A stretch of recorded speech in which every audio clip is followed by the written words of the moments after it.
রাব্বানি বললেন, হে নবী, কুল, আপনি বলে দেন, তামাম বিশ্বের ইমানদারদেরকে বলে দেন, তামাম বিশ্বের আপনার উম্মত বা নবীকে বলে দেন, যদি তারা এই পৃথিবীর জমিনে আমি আল্লাহকে পেতে চায়, আল্লাহ বলতেছেন, ও নবী আপনি বলেন, আমি আল্লাহকে যদি তারা পেতে চায়, তাহলে দুনিয়ার জন্যতে একজন ব্যক্তিকে অনুসরণ করতে হবে, আর সেই একজন ব্যক্তি হলো ফাত্তাবিউনি, আপনি নবী, আপনাকে অনুসরণ করতে হবে। আপনাকে অনুসরণ করে যদি এই দুনিয়ার জন্যতে ওই সমস্ত আমরা উম্মত বা নবীটি যদি জীবনটা পরিচালনা করতে পারে, আমি আল্লাহ বললাম, ইউহিব্বুকুমুল্লাহ, আমি আল্লাহ স্বয়ং তখন ওই ব্যক্তিকে ভালোবেসে ফেলবো।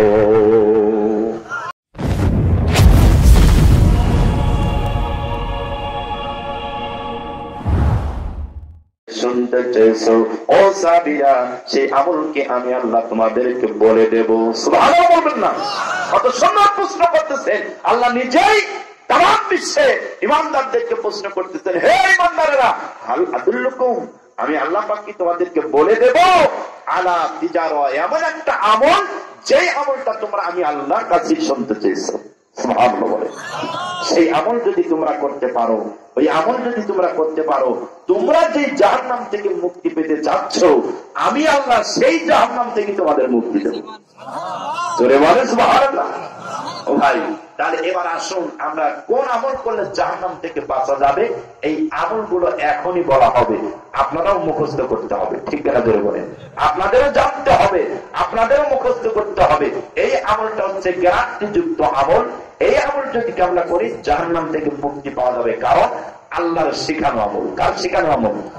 আল্লাহর শিখানো আমল, বান্দার শিখানো আমল না, এটা আল্লাহর শিখানো আমল। আর ভাইয়েরা, তাহলে এবার আমলটা মুখস্থ করতে হবে। কি আমল করলে জাহান্নাম থেকে মুক্তি পাওয়া যাবে, খুব ভালোভাবে বুঝতে হবে। এবার আপনাদের সামনে সেই আমলের কথাগুলো আলোচনা করা হবে। এমন কি আমল, যে আমলগুলো করলে জাহান্নাম থেকে মুক্তি পাওয়া যাবে।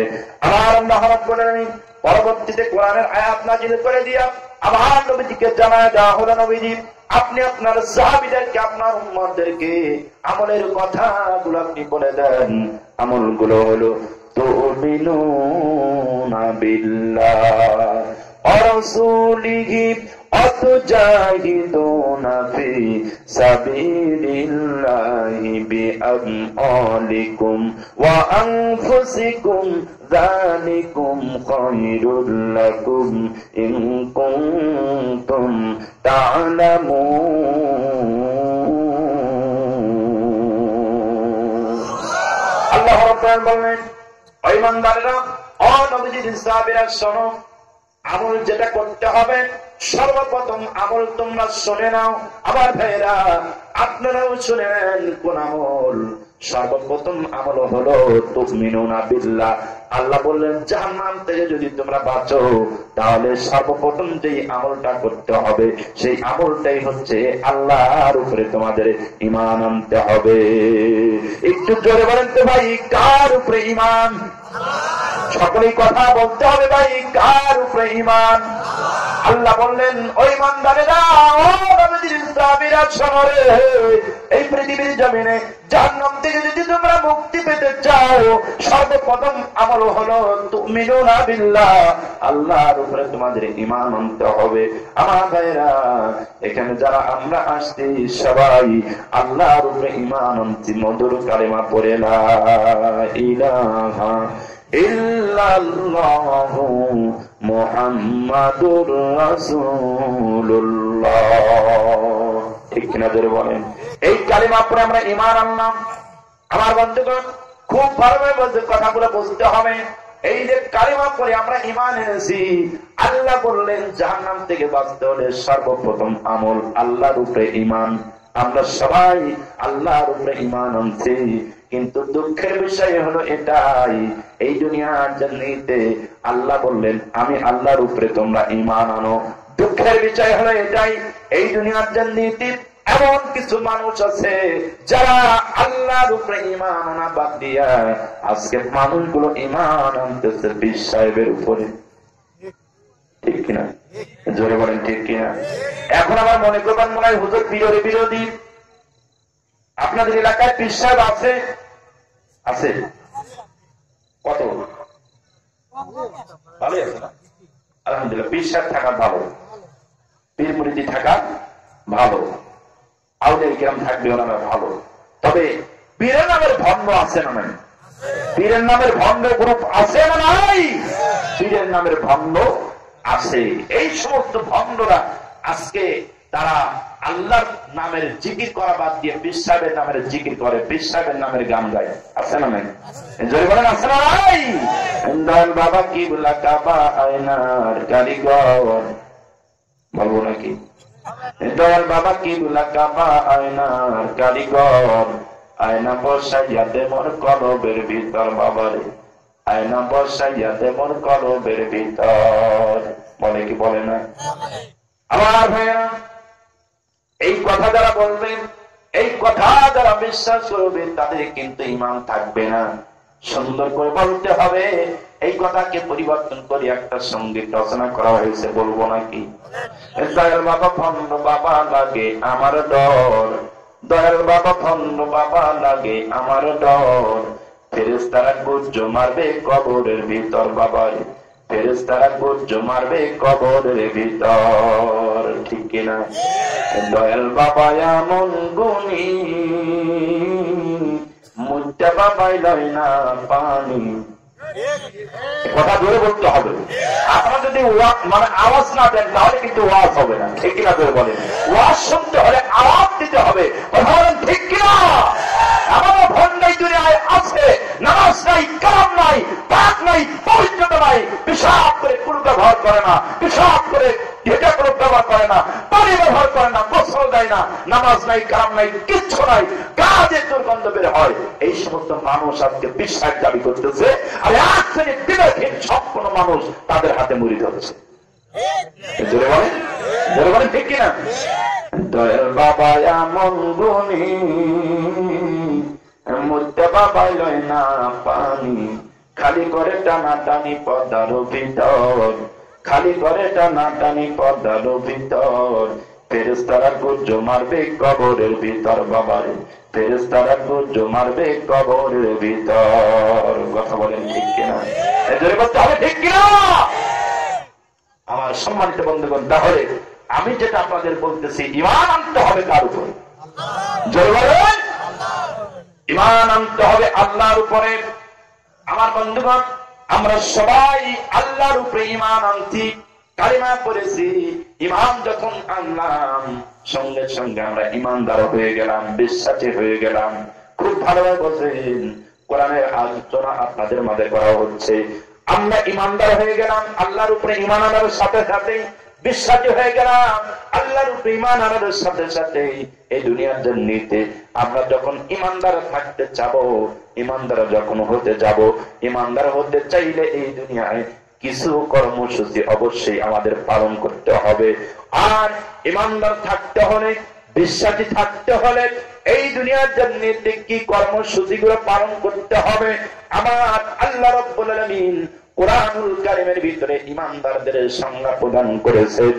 ঈমানদার কারা হবে, বিশ্বাসী কারা হবে, এই সংজ্ঞাটা আল্লাহ কোরআনুল কারীমের ভিতরে সুন্দর করে কোট করে দিয়েছেন। আমার ভাইরা, এই সংজ্ঞার ভিতরে যদি আমরা পড়ি তাহলে ঈমানদার হব, যদি না পড়ি ঈমানদার কিন্তু হওয়া যাবে না। খুব ভালোভাবে বোঝেন ঈমানদারদের সংজ্ঞা। আল্লাহ পাক কোরআনুল কারীমের সূরাতুল বাকারার ৩ নম্বর আয়াতে জানিয়ে দিয়েছেন, আল্লাযীনা ইউমিনুনা বিল গায়ব ওয়া ইউকিমুনাস সালাতা ওয়া মিম্মা রাযাকনাহুম ইউনফিকুন। আর ঈমানদার কারা হবে, বিশ্বাসী কারা হবে? ঈমানদারদের সংজ্ঞা আমার আল্লাহ রাব্বুল আলামিন কোরআনুল কারীমের ভিতরে জানিয়ে দিয়েছে। ইয়া আইয়ুহাল্লাযীনা আমানু, আমার বন্ধুগণ, আল্লাযীনা ইউমিনুনা বিল গায়ব, আল্লাহ বললেন ঈমানদার তো তারাই হবে, বিশ্বাসী তো তারাই হবে যারা ইউমিনুনা বিল গায়ব, অদৃশ্যের উপরে ঈমান আনবে। একটু জোরে বলেন তো ভাই, কার উপরে ঈমান আনবে? অদৃশ্যের উপরে ঈমান আনবে। অদৃশ্যটা কি? যা চোখে দেখা যায় না, অনুভব করা যায়। ঠিক কিনা জোরে বলেন? এই দুনিয়ার জন্যতে আমরা আল্লাহকে দেখি নাই, ফেরেশতা দেখি নাই, জান্নাত জাহান্নাম দেখি নাই, কিন্তু না দেখে বিশ্বাস করেছি আছে না নাই? এই জন্য বলতে হবে আমরা না দেখে বিশ্বাস করেছি আছে। এই যে আমরা যখন বিশ্বাস করলাম, সাথে সাথে আমরা ইমানদার হয়ে গেলাম, সাথে সাথে আমরা বিশ্বাসী হয়ে গেলাম। আমরা যখন ইমানদার হলাম, বিশ্বাসী হলাম, সাথে সাথেই একটা কর্মসূচি আপনার উপরে বর্তাবে, সাথে সাথে এসে যাবে। সেই কর্মসূচিটা হলো নামাজ আদায় করবে। একটু জোরে বলেন তো ভাই, কি আদায় করবে? কথা জোরে বলতে হয় ভাই, কি আদায় করবে? আমার ভাইরা এখন আপনারা বলেন তো দেখি, এই দুনিয়ার জন্যে ইমানদারদের সংজ্ঞার ভিতরে বলা হলো ইমানদার থাকতে হলে অবশ্যই নামাজ আদায় করতে হবে। এখন এই পৃথিবীর জমিনে যারা শক্তির জোরে বলে, গায়ের জোরে যারা বলে নামাজ না পড়লেও আমার ইমান ঠিক আছে, বলে কি বলে না? যে বলেন বলে কি বলে না? নামাজ না পড়লে আমার ইমান ঠিক আছে, সব ভালো কাজ করি, শুধু নামাজ পড়ি না, তাই কি ইমান আমার নষ্ট হয়েছে নাকি? তোমার চাইতে ইমান আমার ভালো, বলে কি বলে না? কথা বলে জোরে বলতে হবে, বলে কি বলে না? সবাই এ ধরনের সব এলাকায় কিছু কিছু মানুষ আছে, সব ভালো কাজ করি, শুধু নামাজ পড়ি না, তাই কি ইমান আমার নষ্ট হয়েছে নাকি? তোমার চাইতে ইমান আমার ভালো। ও ভাই, আপনারা একটু জবাব দেন যে ইমান আছে না গেছে? প্রমাণ পাওয়া যাচ্ছে কোরআন থেকে। জোরে বলেন, ইমান আছে কি ওর ভেতরে? ইমান নাই। যদি নামাজ না পড়ো, ইমান কখনই থাকতে পারে না। সম্মানিত বন্ধুগণ, তবে এই দুনিয়ায় যারা ওই সমস্ত ভণ্ড পীরের হাতে মরিদ হয়, তাদের কিন্তু বর্তমানে নামাজ কালাম লাগে না। কি করেন? নামাজ কালাম কি লাগে? পীর সাহেবের উপরে মুরিদ হইতে ভর করে বসেছে। মুরিদ হওয়াটাই হচ্ছে জান্নাতে যাওয়া। মুরিদ হওয়াটাই কি? জান্নাতে যাওয়া। মুরিদ হইছে জান্নাতে চলে গেছে, মনে হয় মামুর বাড়ি চিনি। ঠিক না করে বলে? আমার সম্মানিত বন্ধুগণ, শব্দ করে ওই সমস্ত ভান্ডারা গান গাচ্ছে, বলবো নাকি? বাবা ভান্ডারি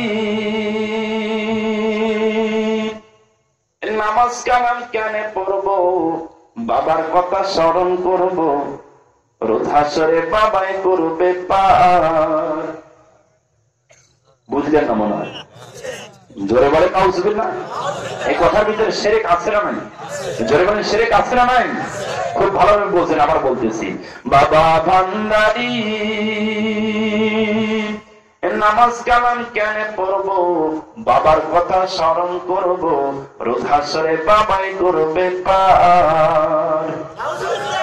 আমি পাপী গুনাহগার, বাবাই আমার জামিনদার। আমি পাপী গুনাহগার, বাবাই আমায় করবে পার। কাগজ আর কলম সারা করছে মাস্টারি, বাবা দয়াল ভান্ডারি। কাগজ আর কলম সারা করছে মাস্টারি। নাউজুবিল্লাহ বলে, জোরে বলেন নাউজুবিল্লাহ। পারকার মালিককে কথা জোরে বলতে হবে, পারকার মালিককে। পারকার মালিক হচ্ছে আমার আল্লাহ। আল্লাহ যাকে ইচ্ছা পার করবে। আমার সম্মানিত বন্ধুগণ, রাত অনেক গভীর হয়ে যাবে, নামাজ না পড়লে যে ঈমান থাকে না, আল্লাহ পাক কোরআনুল কারীমের ভিতরে প্রমাণ দিয়েছেন ঈমানদার হতে হলে নামাজ অবশ্যই আদায় করতে হবে। কথা বলেন ঠিক কিনা? নামাজ না পড়লে যে ইমানদার হওয়া যায় না, বা নামাজ না পড়লে যে ঈমান যে থাকে না, কোরআনের চাইতে বড় দলিল আর পৃথিবীর জগতে আর একটাও কি আছে? কোরআনের চাইতে বড় দলিল এই পৃথিবীর জগতে আর একটাও নাই। তবু নবীজির হাদিস থেকে আপনাদের মাঝে জানাচ্ছি, ঈমানদার থাকতে হলে নামাজ অবশ্যই পড়তে হবে। নামাজ ছাড়া যে ঈমানদার থাকা যায় না, সেই কথা নবীজির হাদিস থেকেও আপনাদের মাঝে জানিয়ে দেব। আল্লাহ নবীজি হাদিসের ভিতরে সুন্দর করে জানিয়ে দিলেন, লা ঈমানা লিমান লা আমানাতা লাহু, যার কাছে আমানতদারি নাই তার ঈমান নাই। লা সালাতা লিমান লা তুহুরা লাহু, যার কাছে পবিত্রতা নাই তার নামাজ নাই। নামাজ পড়তে হলে আগে তাকে পবিত্রতা অর্জন করতে হবে। কথা বলেন ঠিক কিনা? নামাজ পড়তে হলে আগে তাকে পবিত্রতা অর্জন করতে হবে। নামাজ পড়তে হলে আগে তাকে ওযু করতে হবে। আমার ভাইয়েরা, এই যে পবিত্রতা, এই পবিত্রতার উত্তম মাধ্যম হলো ওযু, আর ওযুটাই হলো জান্নাতে যাওয়ার প্রতীক। সুবহানাল্লাহ। কেমন করে প্রতীক হলো? আম্মা জান হযরত আয়েশা সিদ্দিকা রাদিয়াল্লাহু তাআলা আনহা বিশ্ব নবীজির কাছে প্রশ্ন করলেন, ইয়া রাসূলুল্লাহ, ইয়া হাবিবাল্লাহ, নবী গো, আমি আয়েশা একটা বিষয়ে চিন্তা করে বড় অস্থির হয়ে যাই। ও নবীজি, কিয়ামতের ময়দানে মুসিবতের সময় এই দুনিয়ার জান্নাতে লক্ষ কোটি নবী রাসূল আগমন করেছিলেন। সব নবী রাসূল কিয়ামতের ময়দানে দাঁড়িয়ে যাবে, সব নবী রাসূলের উম্মত কিয়ামতের ময়দানে দাঁড়িয়ে যাবে। নবী গো, আপনি দাঁড়াবেন, আপনার উম্মত সেই দিন দাঁড়িয়ে যাবে। ও নবী, আমার যে বিষয়টা চিন্তা হয়, আমার যে বিষয়টা ভাবনা হয়, সেটা হলো এই দুনিয়ার জান্নাত থেকে হাসরের মাঠে লক্ষ কোটি নবী রাসূল তাদের ভিতরে উম্মতের ভিতর থেকে আপনি আপনার উম্মতদেরকে কেমন করে ছাঁটাই বাছাই করে আপনি জান্নাতের ময়দানে নিয়ে যাবেন, এটাই আমার বড় চিন্তা হয়। আল্লাহর নবীজি হযরত আয়েশাকে ডেকে ডেকে বলতেছেন, আয়েশা, টেনশন করো না, চিন্তা করো না। কোন ঘোড়া যদি থাকে, কপাল সাদাওয়ালা ঘোড়া, আয়েশা বলো দেখি, ওই ঘোড়াটাকে যদি লক্ষ কোটি ঘোড়ার ভিতরে ছেড়ে দেওয়া হয়, বলো দেখি আয়েশা, ওই ঘোড়াটাকে কি চিনতে দেরি হবে? আম্মাজান বললেন, ইয়া রাসূলুল্লাহ, ইয়া হাবিবাল্লাহ, মুহূর্তের মধ্যেই সেই ঘোড়াটা চেনা যাবে। আমার নবীজি বললেন, আয়েশা, এটাই হচ্ছে আমার উম্মত চেনার উপায়। এই দুনিয়ার জান্নাতে যারা 5 ওয়াক্ত বেদে নামাজ আদায় করেছিল, আর 5 ওয়াক্ত বেদে নামাজ আদায় করার কারণে দৈনিক তাদের 5 বার করে ওযু করতে হয়েছে, আর এই দৈনিক 5 বার করে যারা ওযু করেছে, কিয়ামতের ময়দানে মুসিবতের সময় ওযুর প্রত্যেকটা অঙ্গ প্রত্যঙ্গ গুলো নূর দ্বারা চমকাতে থাকবে, নূরের ঝলক মারতে থাকবে। আমি নবী তখন ওই নূরের ঝলক দেখে চিনে ফেলবো এটা আমার উম্মত। সঙ্গে সঙ্গে তাকে ধরে ধরে আমি নবীজি তাকে জান্নাতের ময়দানে পৌঁছায়া দেব। জোরে বলে সুবহানাল্লাহ। আমার ভাইরা, এবার আমি আপনাদের মাঝে প্রশ্ন করতে চাই, এই দুনিয়ায় যারা নামাজই পড়ে না, তাদের কি ওযু করার প্রয়োজন আছে? জোরে বলেন, ওযু কি জীবনে তারা করে? আমার ভাইরা, ওযু যদি প্রয়োজন না হয়, আর ওযু যদি জীবনে না করে, এই দুনিয়ার জন্য হাদিসের ভাষা অনুযায়ী আমার বন্ধুগণ কিয়ামতের মাঠে তারা অঙ্গ প্রত্যঙ্গে নূর দ্বারা চমকাবেও না, আল্লাহর নবীও আপনাকে উম্মত বলে চিনতে পারবে না। ঠিক কি না বলুন? সুদা হিসাব। আমার বন্ধুগণ, এরপরে নবীজি বলেছেন, লা দীনা লিমান লা সালাতা লাহু, যে ব্যক্তি নামাজ পড়ে না, যার নামাজ নাই, তার কাছে দিন নাই, ঈমান নাই, কিছুই নাই, মুসলমান বলে দাবি করতে পারবে না, মুসলমান বলে দাবি করার হক নাই, মুসলমান বলে দাবি করার কোনো অধিকার নাই যে ব্যক্তি নামাজ পড়ে না। আমার ভাইরা, এরপরে নবীজি হাদিসের ভিতরে বললেন, একজন মানুষ, আমার দিকে তাকান, একজন মানুষ, এই গোটা বডিতে মাথার একটা মর্যাদা আছে, ঠিক কিনা জোরে বলেন? আমার ভাইয়েরা, একজন মানুষ, এই গোটা বডির ভিতরে মাথার একটা মর্যাদা আছে। এই মাথা যদি কেটে ফেলে দেওয়া হয়, এই গোটা বডির 4 পয়সাও দাম নাই, ঠিক না জোরে বলেন? এই গোটা বডির 4 পয়সাও দাম নাই, এমনকি বডিটা কার তাও কিন্তু চেনা যাবে না। এই জন্য বিশ্ব নবীজি বলেছেন, একজন মানুষ গোটা বডির ভিতরে মাথার যেরকম মর্যাদা আছে, মাথা কেটে ফেলে দিলে যেমন গোটা বডির 4 পয়সাও দাম থাকে না, ইসলামের ভিতরে নামাজের সেই মর্যাদা। ইসলাম থেকে যে ব্যক্তি নামাজ বাদ দিয়ে দেয়, ওই ইসলামের 4 পয়সাও আল্লাহর কাছে কোনো দাম নাই। কথা বলেন ঠিক কিনা? আমার বন্ধুগণ, এই জন্য খুব ভালোভাবে বলছেন, আমরা আমলের ওয়াজ করতেছিলাম, সর্বপ্রথম আমল কার উপরে? ঈমান। মনে আছে? আমার বন্ধুগণ, সর্বপ্রথম আমল হলো আল্লাহর উপরে ঈমান। জাহান্নাম থেকে বাঁচার আমল বলতেছি। আমার ভাইয়েরা, খুব মনোযোগ দেন। এবার আমার আল্লাহ রাব্বুল আলামিন নবীজির সাহাবীদেরকে ডেকে ডেকে বলতেছেন, রে নবীজির সাহাবীরা, ও বিশ্বের ঈমানদারেরা, শোনো, 2 নম্বর আমল যেটা তোমাদের করতে হবে, আমি আল্লাহ তোমাদেরকে 2 নম্বর আমল শিক্ষা দিলাম। আমি আপনাদের বলতেছি, আপনারাও মুখস্থ করে নেন। 2 নম্বর আমল হলো, আল্লাহ পাক তার পরিবর্তিতে জানাচ্ছেন, ও রাসূলিহি, আমার রাসূলের প্রতি তোমাদের ঈমান আনতে হবে। একটু জোরে বলেন তো ভাই, কার উপরে ঈমান? 2 নম্বর রাসূলের প্রতি ঈমান আনতে হবে। তার মানে হলো রাসূলকে আনুগত্য করতে হবে, রাসূলকে অনুসরণ করতে হবে। আল্লাহ পাক কোরআনুল কারীমের ভিতরে জানায় দিলেন, কুল ইন কুনতুম তুহিব্বুনাল্লাহ তুহিব্বুনাল্লাহা ফাত্তাবিউনি ইউহিব্বুকুমুল্লাহ ওয়া ইয়াগফির লাকুম যুনুবাকুম আল্লাহু গফুরুর রহিম।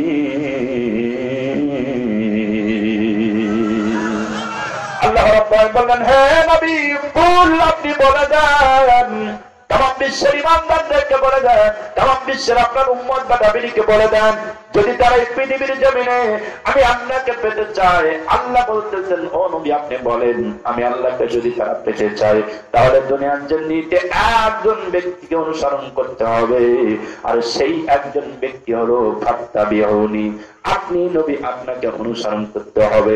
আপনাকে অনুসরণ করে যদি এই দুনিয়ার জন্যে ওই সমস্ত আমরা উম্মত বা নবীটি যদি জীবনটা পরিচালনা করতে পারে, আমি আল্লাহ বললাম ইউহিব্বুকুমুল্লাহ, আমি আল্লাহ স্বয়ং তখন ওই ব্যক্তিকে ভালোবেসে ফেলবো।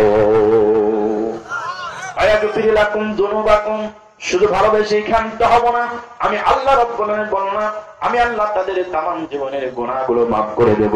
আমার ভাইরা, যে কথাটা বলতে চাচ্ছি, 2 নম্বর আমল হলো রাসূলের প্রতি ঈমান। তার মানে রাসূলের প্রতি আনুগত্য আমাদের সকলকে করতে হবে।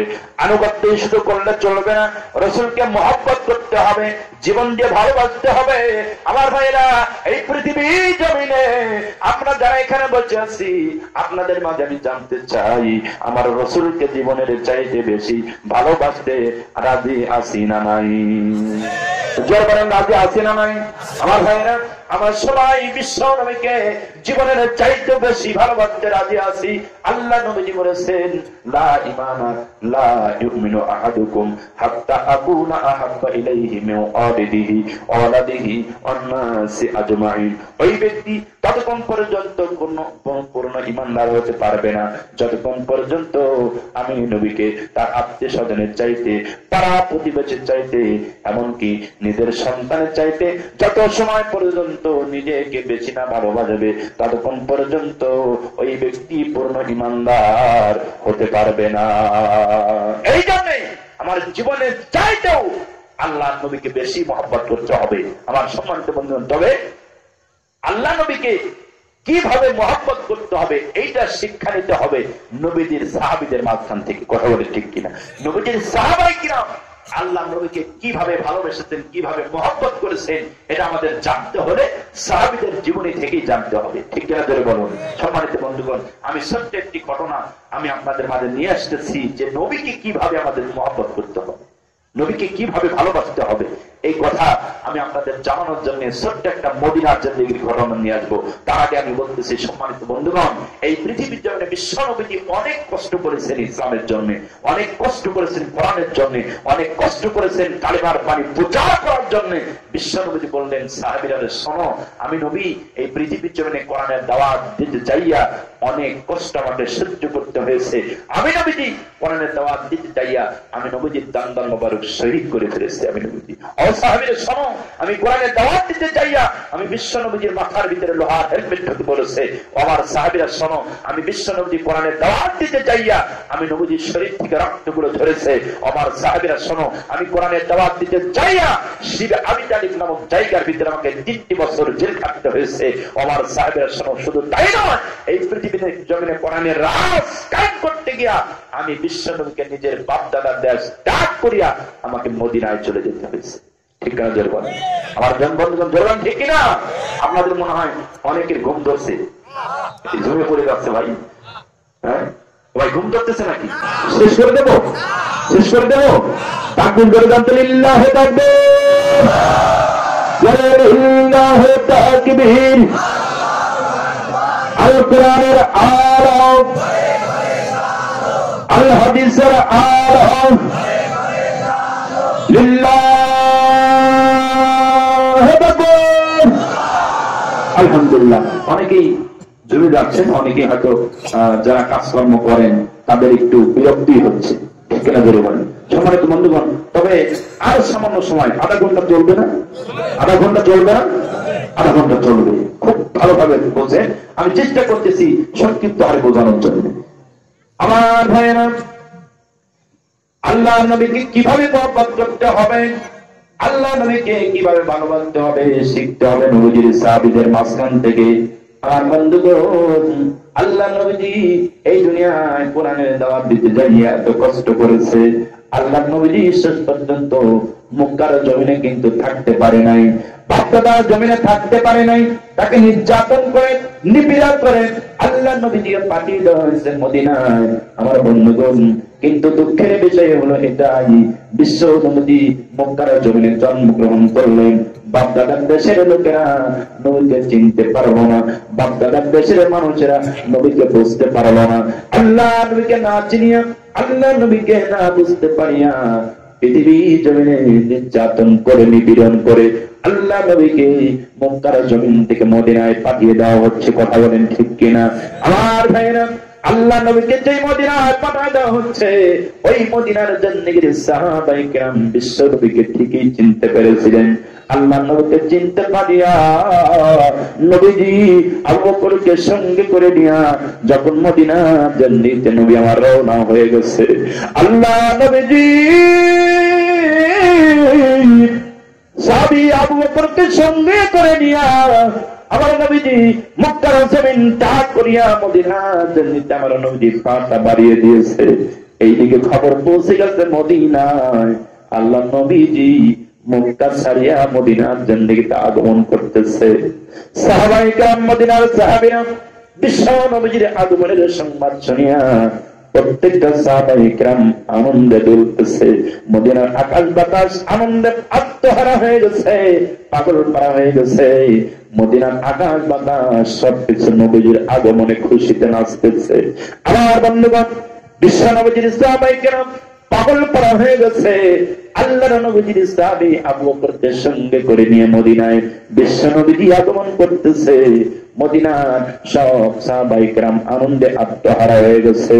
আল্লাহর নবীকে স্বাগতম জানানোর জন্য, আল্লাহ নবীকে মারহাবা জানানোর জন্য, আল্লাহ নবীকে শুভেচ্ছা বিনিময় করার জন্য মদিনার সাহাবায়ে কেরাম, মদিনার প্রত্যেকটা অলি গলি রাস্তা সাহাবায়ে কেরাম কালিমার পতাকা নিয়ে বিশ্ব নবীজির অপেক্ষায় তারা দাঁড়িয়ে গেছে।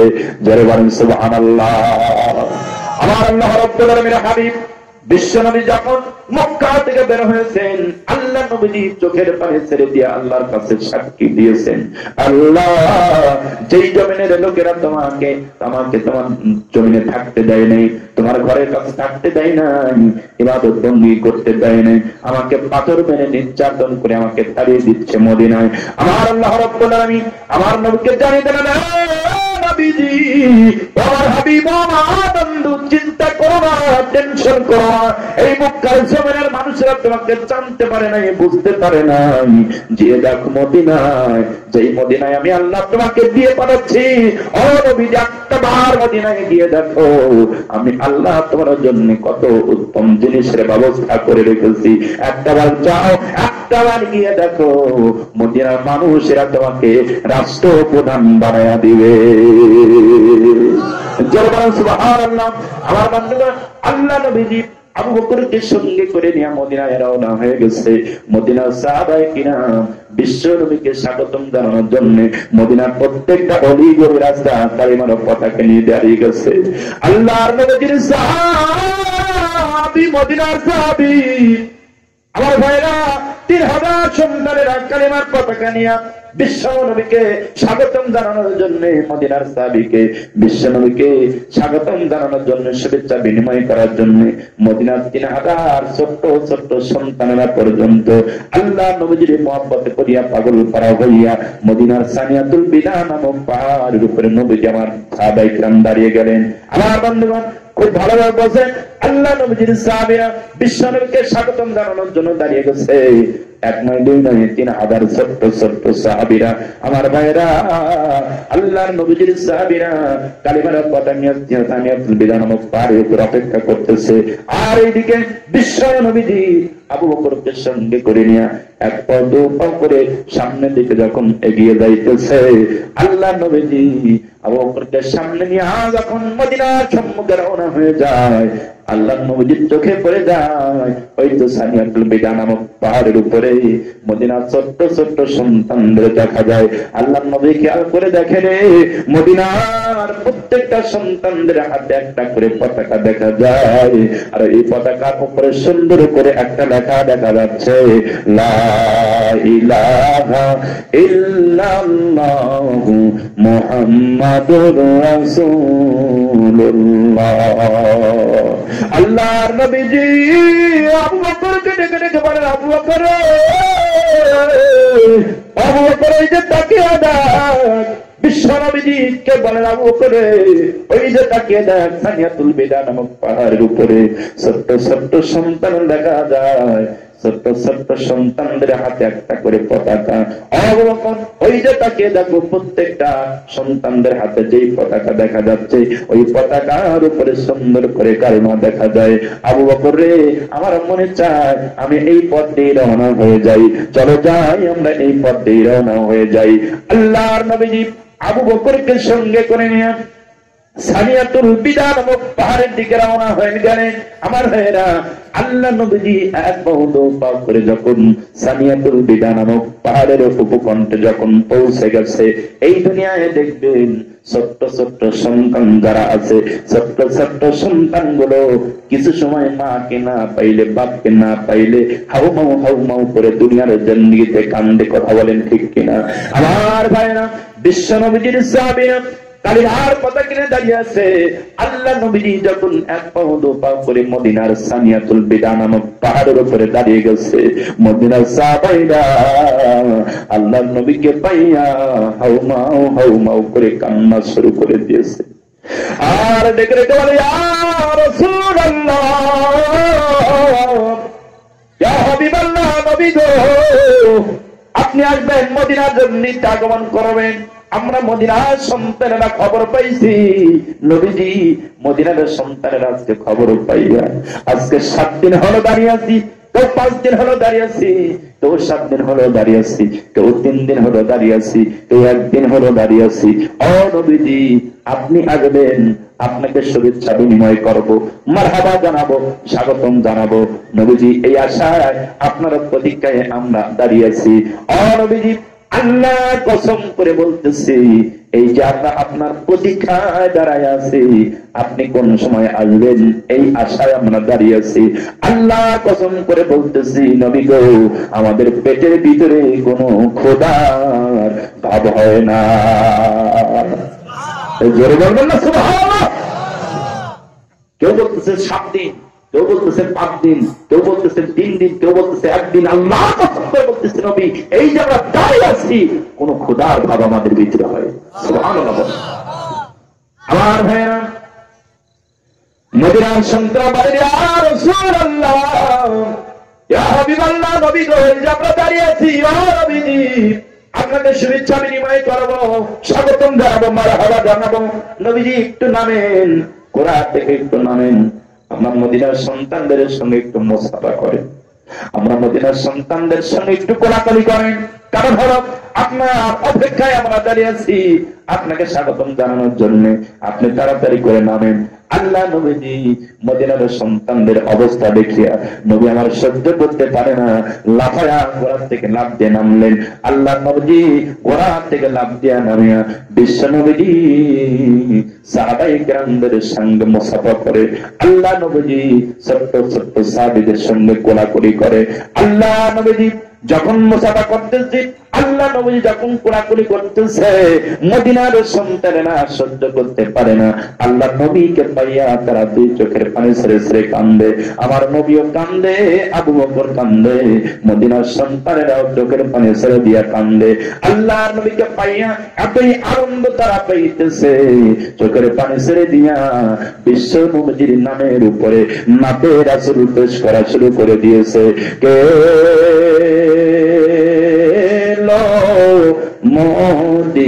মদিনায় রাসূল নামে, কে লই মদিনায় রাসূল নামে। ওরে আকাশেরি চন্দ্রকে রে ওরে আকাশেরি চন্দ্রকে রে ওকে আনলো দুনিয়ায় রাসূল নামে গলেতে তসবির মালা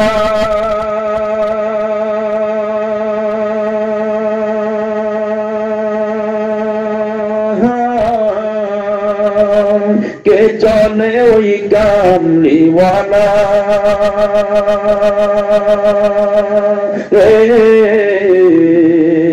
ওরে আমার বুকে দরগা তলায় ওরে আমার বুকের দরগা তলায় তারে ডেকে নিয়ে আয় রাসূল নামে কে লই মদিনায় রাসূল নামে জোরে বলেন মারহাবা।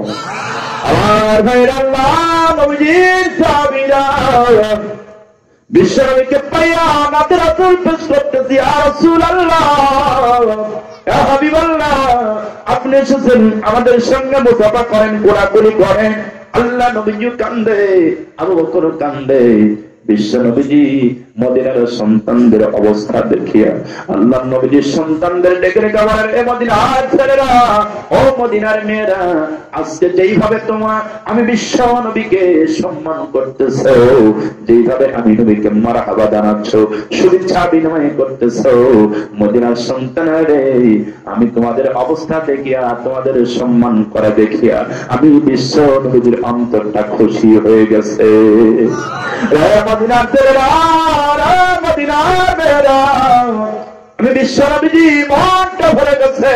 তবে মদিনার শোনো রে, আমি বিশ্ব নবীজি মনের ভিতরে দুঃখ নিয়ে খুব যন্ত্রণা নিয়ে আমি বিশ্ব নবীজি তোমাদের মাঝে এসেছি। ও মদিনার সন্তান শোনে নাও, আমি বিশ্ব নবীজি কিন্তু মনের ভিতরে দুঃখ নিয়ে চলে এসেছি। বাপদাদার দেশের মানুষরা আমাকে চেনে নাই, বাপদাদার দেশের লোকেরা আমাকে বুঝতে পারে নাই, বাপদাদার দেশের মানুষেরা আমাকে বিশ্ব নবীকে পাথর মেরে নির্যাতন করে তোমাদের মাঝে পাঠায় দিয়েছে। আমি পাথরে আঘাত খাইয়া তোমাদের মাঝে এক বহু যন্ত্রণা নিয়ে আমি বিশ্ব নবী আগমন করেছি। ও মদিনার ছেলেরা, ও মদিনার মেয়েরা, আমি বিশ্ব নবী যদি তোমাদের কাছে একটা কথা জানতে চাই, আমি নবী তোমাদের কাছে একটা কথা শুনতে চাই, আমি বিশ্ব নবী কিয়ামত পর্যন্ত যদি তোমাদের মাঝে অবস্থান করি, ও মদিনার সন্তানেরা বলো দেখি, আমি নবী কিয়ামত পর্যন্ত যদি তোমাদের মাঝে অবস্থান করি, মদিনার ছেলেরা রে, ও মদিনার মেয়েরা, আমি বিশ্ব নবীকে তোমরা কি আজকের মতো করে কিয়ামত পর্যন্ত তোমরা ভালোবাসবে? আল্লাহ নবীর সাহাবী ডেকে ডেকে বলি, ইয়া রাসূলুল্লাহ,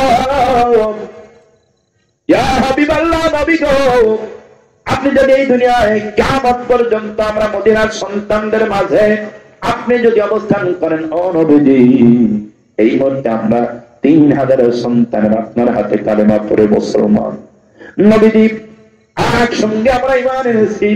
আমরা মদিনার সন্তানদের কাছে আপনি জানতে চেয়েছেন, আমরা মদিনার সন্তানেরা আপনার হাতে এই মুহূর্তে প্রতিজ্ঞা করলাম, ওয়াদা করলাম, বিশ্ব নবীজি শোনেন, আমরা মদিনার সন্তানদের শরীরে এক বিন্দু রক্ত থাকা পর্যন্ত এই পৃথিবী জমিনে বিশ্ব নবীকে আর কোনদিন অপমান সহ্য করতে হবে না। এই পৃথিবীর জমিনে বিশ্ব নবীকে আর কোনদিন পাথরে আঘাত সহ্য করতে হবে না। আমরা মদিনার সন্তানেরা প্রতিজ্ঞা করলাম, ওয়াদা করলাম, আমাদের শরীরে এক বিন্দু রক্ত থাকা পর্যন্ত এই পৃথিবীর জমিনে বিশ্ব নবীর সম্মান রক্ষা করার জন্য প্রাণপণ যুদ্ধ করে যাব, লড়াই করে যাব। পৃথিবীর জমিনে কোনদিন আপনার সম্মান আমরা মাটিতে লুটাই দিতে পারবো না। জয় সুবহানাল্লাহ, সুন্দর করে আল্লাহুম্মা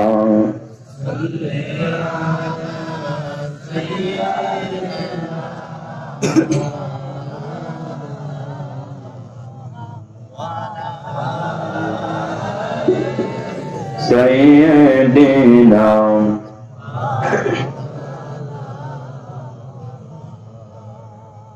আল্লাহুম্মা সাল্লি আলা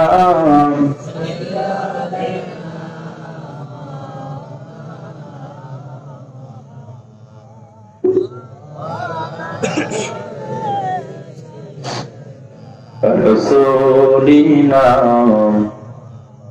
আলহামদুলিল্লাহ। আমার সম্মানিত বন্ধুগণ, আপনার মনে হয় রাগ করতেছেন নাকি? শুনতেছেন তো ইনশাআল্লাহ? আর 15 মিনিট চলবে। আপনারা বসে আছেন, আপনারা ধৈর্য ধারণ করে শোনে। সম্মানিত বন্ধুগণ, দেখেন আল্লাহর নবীকে কিভাবে ভালোবাসতে হবে শিক্ষা নিতে হবে সাহাবীদের মাঝখান থেকে। আমি আপনাদের মাঝে যেটা জানতে চাই, মদিনার সন্তানেরা যদি বলতে পারে আমরা মদিনার সন্তানদের শরীরে এক বিন্দু রক্ত থাকা পর্যন্ত এই পৃথিবীর জমিনে বিশ্ব নবীর সম্মান আমরা কখনোই মাটিতে লুটায় দিতে পারি না। আমরা বাংলার জমিনে মুসলমান যারা আছি, আমরা কি এই ওয়াদা করতে পারি না, এই প্রতিজ্ঞা কি করতে পারি না, আমাদের এই পৃথিবীর জমিনে আমাদের জীবন থাকতে কোন নাস্তিক বেঈমান যদি আমার নবীর চরিত্র নিয়ে কথা বলে, আমার নবীর চরিত্র নিয়ে যদি বাজে মন্তব্য করে, এই পৃথিবীর জমিনে আমার নবীর চরিত্র নিয়ে যদি কুলসিত করে, আমাদের জীবন থাকতে ওই নাস্তিক বেঈমানদেরকে কখনোই জীবন নিয়ে পালায় যেতে দিতে পারি না। এই ওয়াদা কি আমরা করতে পারি? এই ওয়াদা কি করতে পারি আমরা? ভাই কারা করা করতে পারি? তো হাত তুলে দেখা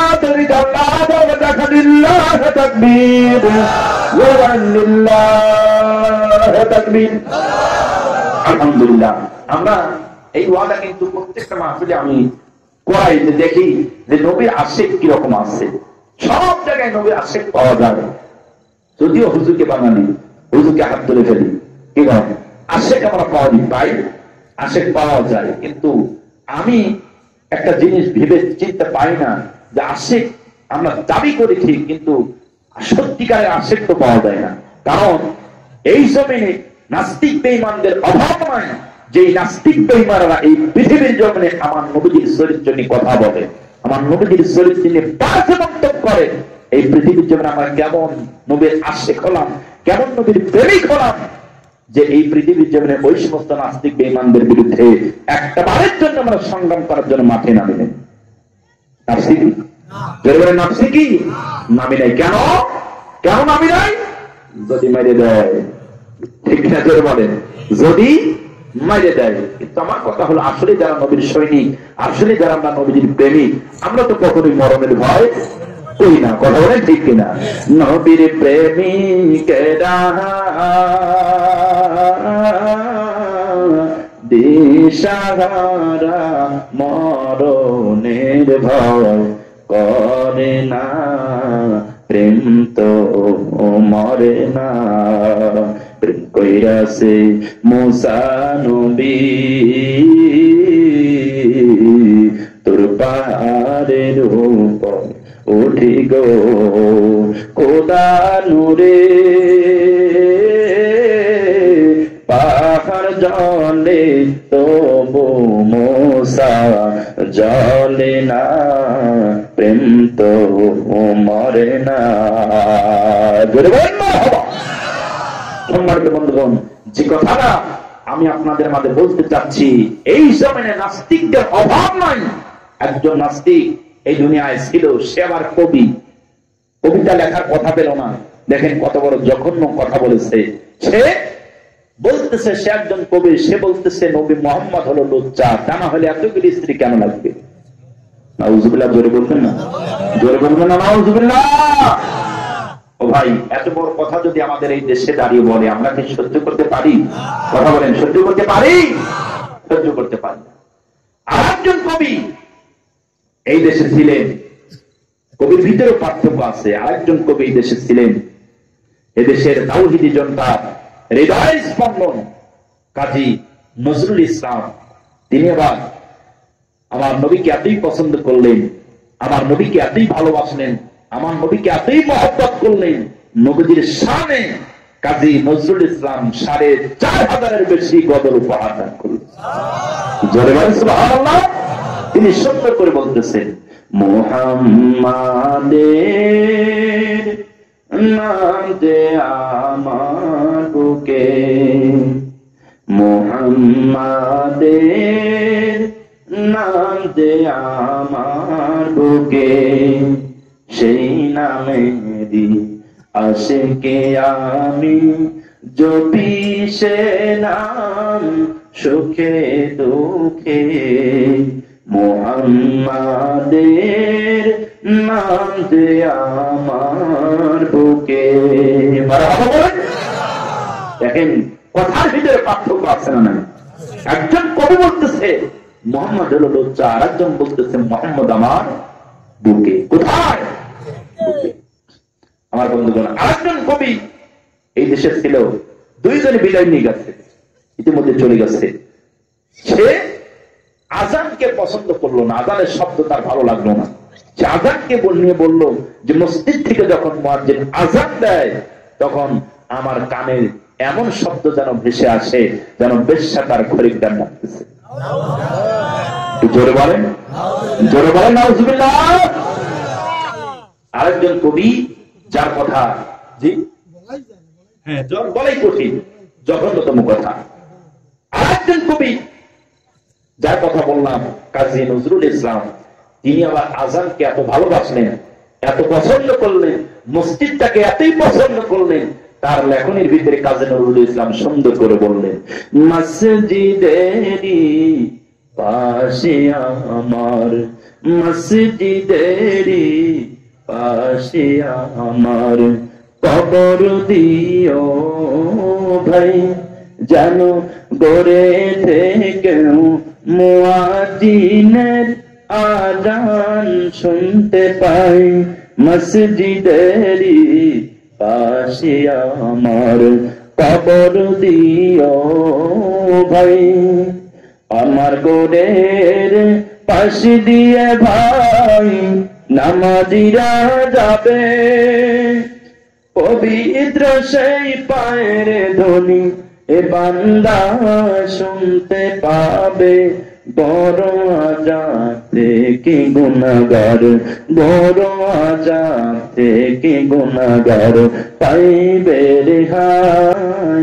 মসজিদেরি পাশে আমার কবর দিও ভাই। মারহাবা বলেন, জোরে বলেন মারহাবা। কাজী নজরুল ইসলামের এই দোয়াটা আল্লাহ কবুল করেছেন, কবুল করেছেন। তার সমাধি হয়েছে ঢাকা বিশ্ববিদ্যালয়ে মসজিদেরই পাশে। অল টাইম সে কবরে শুয়ে শুয়ে আল্লাহর নামের আযান শুনতেছে। সুবহানাল্লাহ।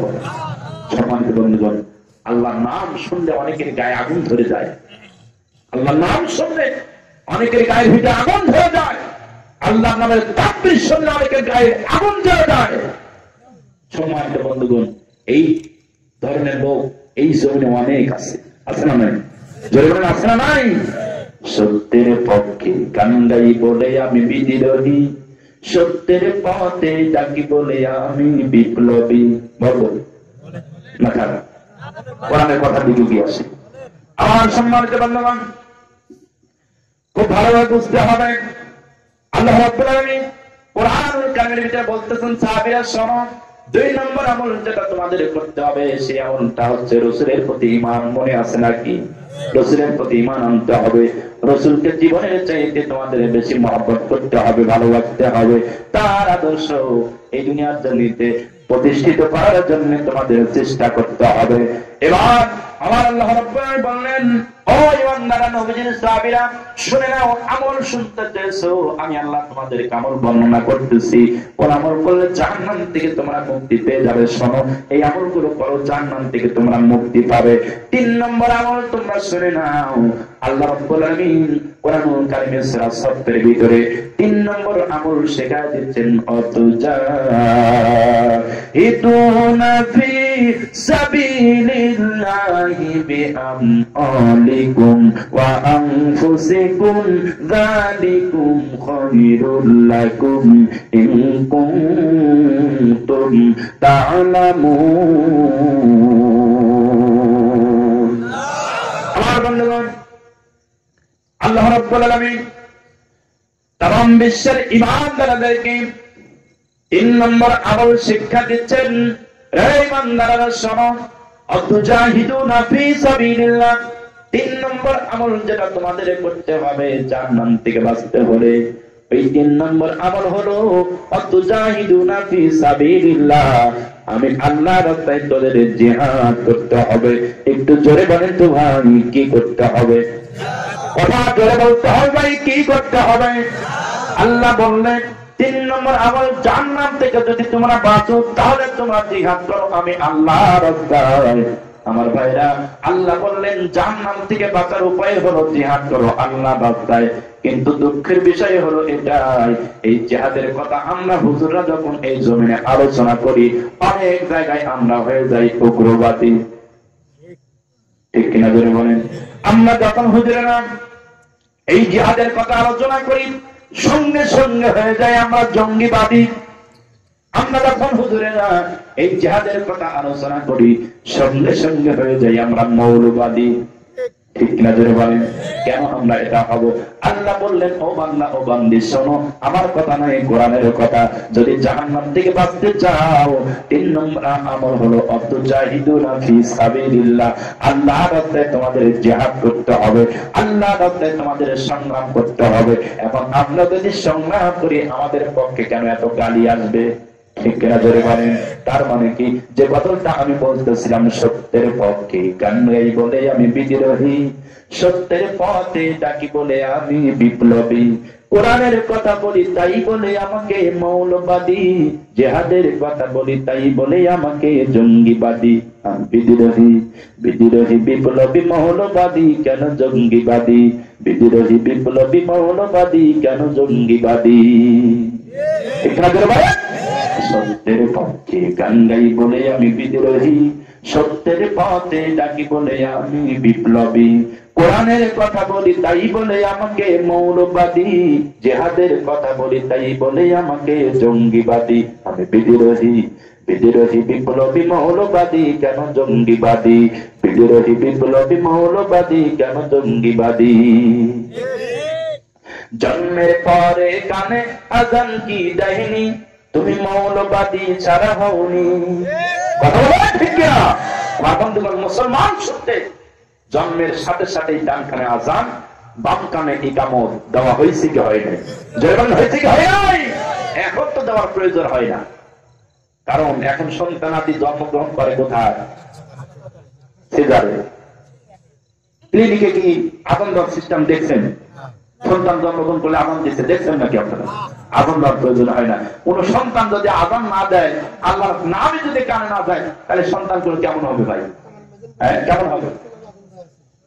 খুব মানে যারা বিরল তারা দেয়, সব জায়গায় 99% দেয় না। ঠিক আছে বলে, জন্মের পরে কানে আজান কি দেয়নি, তুমি মৌলবাদী ছাড়া হওনি, তবে মরণের পরে জানাজা পড়াবে, মরণের পরে জানাজা পড়াবে, তখন কোথায় পালিয়ে যাবে? বিদ্রোহী বিদ্রোহী বিপ্লবী মৌলবাদী কেন জঙ্গিবাদী, বিদ্রোহী বিপ্লবী মৌলবাদী কেন জঙ্গিবাদী?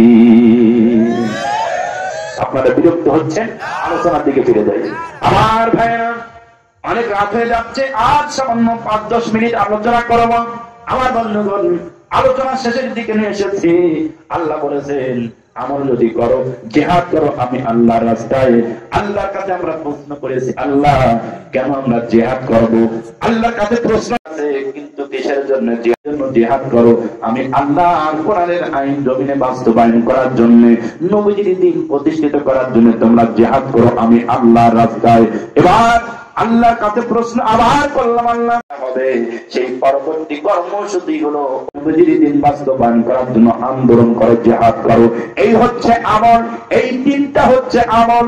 এই 3টা আমল যদি দুনিয়ায় কোনো বান্দা এবং বান্দি যদি পৃথিবীর জমিনে বাস্তবায়ন করতে পারে, আমি আল্লাহ গ্যারান্টি দিয়া কোরআনে সফের ভিতরে জানিয়ে দিয়েছি, সূরা সফের ভিতরে আলোচনা করেছি, এই 3টা আমল যদি দুনিয়ায় কোন বান্দা বান্দি যদি করতে পারে, তুমজিকুম মিন আযাবিন আলিম, জাহান্নামের কঠিন আগুন থেকে তাদের মুক্তি দান করে দেব। জোরে বলেন সুবহানাল্লাহ, জোরে বলেন সুবহানাল্লাহ। আমার বন্ধুগণ, 3টা আমল আপনাকে মুগ্ধ করেছেন। সর্বপ্রথম আল্লাহর উপরে ঈমান, দুই নম্বর নবীর উপরে ঈমান, তিন নম্বর ওয়াতুজাহিদুনা ফি সাবিলিল্লাহ, আল্লাহর রাস্তায় জিহাদ করা। প্রশ্ন করেছি কেন জিহাদ করব? আল্লাহ উত্তর দিয়েছেন দ্বীনকে প্রতিষ্ঠিত করার জন্য, কোরআনের রাজ কায়েম করার জন্য জিহাদ করো। আবার প্রশ্ন করেছি জিহাদ করতে গেলে এই দুনিয়ায় কিসের প্রয়োজন হবে? আল্লাহ জানাই দিয়েছে জিহাদ করতে গেলে সর্বপ্রথম সম্পদের প্রয়োজন হবে। এরপরে প্রশ্ন করেছি সম্পদ যদি না হয় তাহলে কি হবে? আল্লাহ বলেছেন সম্পদ দিয়ে যদি না হয়, প্রয়োজন হলে এই দুনিয়ায় তোমার জীবনটাও আল্লাহ রাস্তায় কুরবানি করে দাও, জীবনটাও আল্লাহ রাস্তায় বিলায় দাও। জীবন দেওয়া হলো এই পৃথিবীর জন্য, কোরআনের রাজ কায়েমের আন্দোলন তোমরা করো, কোরআনকে প্রতিষ্ঠিত করার জন্য, নবীজির দিন বাস্তবায়ন করার জন্য। এই আমলগুলো যদি তোমরা করো, তোমরা যে জাহান্নাম থেকে মুক্তি পেতে চাও, আমি আল্লাহ তোমাদের সেই জাহান্নামের কঠিন শাস্তি থেকে মুক্তি দান করে দেব। আমার ভাইরা, এই যে আমলগুলো বর্ণনা করা হলো, এই আমলগুলো যদি আমরা দুনিয়ায় করতে পারি, আমাদের করার প্রয়োজন আছে না নাই? জাহান্নাম থেকে আমরা সবাই মুক্তি পেতে চাই, কথা বলেন ঠিক কিনা? জাহান্নাম থেকে মুক্তি পেতে হলে এই আমলটা অবশ্যই করতে হবে, করার প্রয়োজন আছে। আমার ভাইয়েরা, এই আমলগুলো যদি আমরা করতে পারি দুনিয়ায়, কিয়ামতের মাঠে মুসিবতের সময় 4টা পুরস্কার পাওয়া যাবে। একটু জোরে বলেন তো ভাই, কয়টা পুরস্কার? কথা জোরে বলতে হবে ভাই, কয়টা পুরস্কার? 4টা পুরস্কার পাওয়া যাবে। এই 4টা পুরস্কার কারা কারা শুনতে চান একটু হাত তুলে দেখান তো দেখি। আলহামদুলিল্লাহ, আমরা সবাই হাতটা দুইটা হাত উঁচু করে টান টান করে দেখে দেই, ফেরত একটু বেরিয়ে করুক। আমরা সবাই এই 4টা পুরস্কার শুনতে চাই, কথা বলেন ঠিক কিনা? আমার ভাইরা, আমি আল্লাহ দরবারে ততক্ষণ পর্যন্ত ওই পুরস্কারটা ঘোষণা করতে পারি না যতক্ষণ পর্যন্ত খেলোয়াড় মাঠে না খেলে, ঠিক কিনা? জোর করে খেলোয়াড় যদি মাঠে না খেলে পুরস্কার কি দেয়? পুরস্কার কি দেয়? পুরস্কার কিন্তু দেয় না, আগে খেলোয়াড় মাঠে খেলে তারপরে পুরস্কার পাবে। সম্মানিত বন্ধুগণ, আমি আপনাদের মাঝে কি বোঝাতে চাচ্ছি আর কি বলতে চাচ্ছি হয়তো অনেকেই বুঝে গেছেন। কি বল, বোঝেন নাই? কি ভাই বুঝেন নাই? অনেকেই বুঝে গেছেন যে কি বলতে চাচ্ছি আর কি বোঝাতে চাচ্ছি, যে খেলোয়াড় আগে মাঠে খেলতে হবে তারপরে পুরস্কার। মাঠে যদি না খেলে পুরস্কার কিন্তু পাওয়া যায় না। আল্লাহ পাক এবার দেখতে চান কারা এই আলোচনা শুনে মাঠে খেলে। মাঠে যদি খেলে আমি আল্লাহ নগদে তাদের জাহান্নাম থেকে মুক্তি দান করবো। সুবহানাল্লাহ, ঠিক না? ভাই পরিশোধ করতে হয় না ভাই? পরিশোধ করতে হয়। আল্লাহ পাক বললেন আমি আল্লাহ তোমাদের নির্দিষ্ট দিনের জন্য হাওলাত দিলাম, আমি আল্লাহ যখন প্রয়োজন হবে আমি আল্লাহ তখন তোমাদের কাছ থেকে একটু চাবো, তখন তোমরা একটু দিও। সুবহানাল্লাহ। সম্মানিত বন্ধুগণ, আল্লাহর হক প্রতিষ্ঠিত করা